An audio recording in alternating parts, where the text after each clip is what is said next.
نویم دیلاره جباجاره دیرکه خواندکار طب سال ششا ام گلکی کیف خوشن گروپا دسپیکی امی بخرجن دکتورین زانگه روش آواده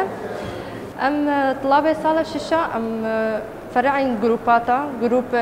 مش بيس كاساتين كرن جروب مشفى توليد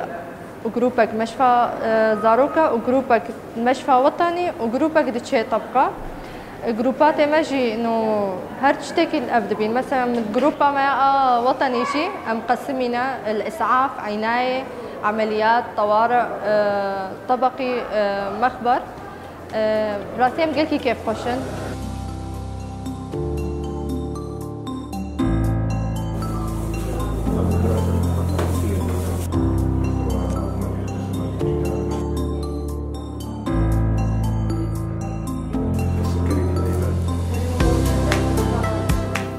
نحن في المشفى الوطني في الرقة بالإضافة إلى عملنا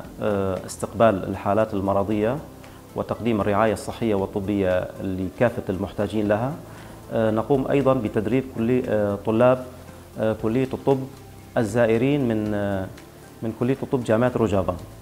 حيث أننا نقدم لهم الاستاجات العملية والدروس العملية في كافة أقسام المشفى، بدءا من الإسعاف، بدءا من الطوارئ، أقسام الداخلية والجراحة والعمليات والعناية القلبية والعناية العامة وقسم العمليات، حيث أنهم يتبعون دورات تدريبية نسميها استاجات. كل استاج يستمر لمدة 3 أشهر. فنحن حاليا نقوم بتدريب الدفعة الثالثة. الدفعة الأولى بدأت بالشهر العاشر عام 2022 عفوا.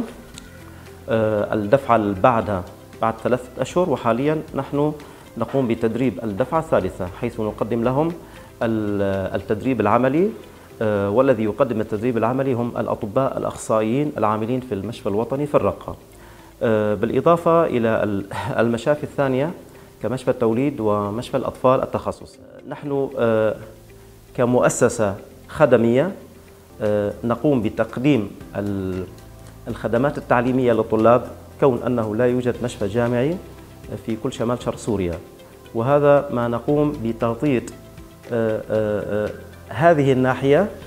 في سبيل أن يتخرج الأطباء بسوية علمية جيدة وسوية، بحيث أنه يدخلوا إلى سوق العمل بشكل ممتاز جدا.